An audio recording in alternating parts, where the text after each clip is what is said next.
नमस्कार. परभणी न्यूजमध्ये आपलं स्वागत करतो. मी दिलीप बनकर. पाहूया आजच्या ठळक घडामोडी. महाराष्ट्राचे विद्रोही साहित्यिक कवी नितीन चंदन शिवे यांची एक कविता आपल्यासमोर पेश करीत आहे. चळवळ चळवळ आणि चळवळ.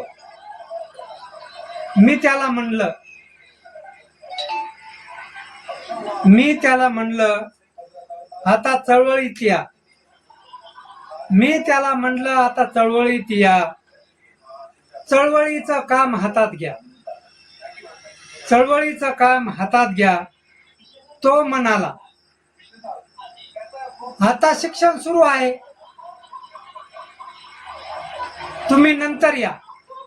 तो म्हणाला आता शिक्षण सुरू आहे, तुम्ही नंतर या. त्याचं शिक्षण झालं. मी पुन्हा त्याच्याकडे गेलो. म्हणलं आता चळवळीत या.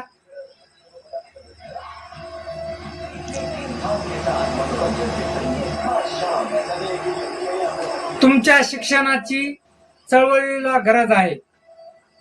तो म्हणाला आता कुठं शिक्षण पूर्ण झालं, नोकरीच्या शोधात आहे, तुम्ही नंतर या. तो आता नोकरीला लागला. मी परत त्याच्याकडे गेलो. मी पुन्हा म्हणलं चला आता चळवळीत या.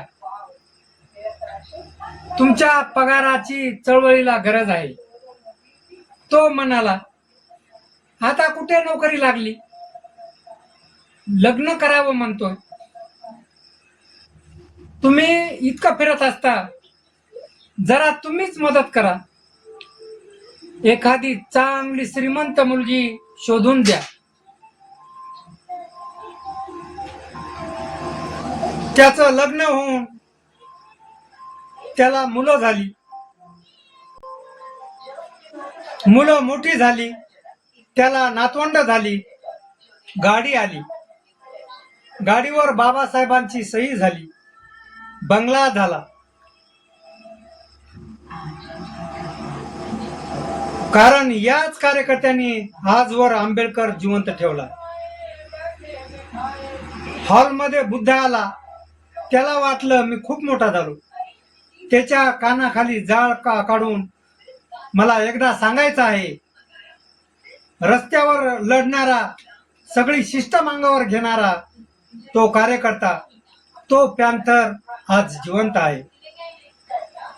तो पॅन्थर जिवंत होता म्हणूनच तुझं शिक्षण झालं, नोकरी झाली, गाडी आली.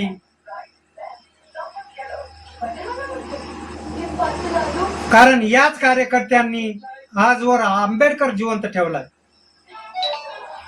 रक्तात पेटणार असतील तरच ये, जाणीव ठेवून ये.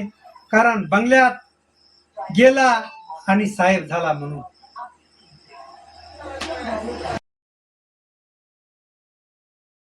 आणि याचबरोबर हे बातमीपत्र संपलं. पुन्हा भेटूया पुढील बातमीपत्रात. शहरातील ताज्या घडामोडी जाणून घेण्यासाठी पाहत राहा परभणी न्यूज.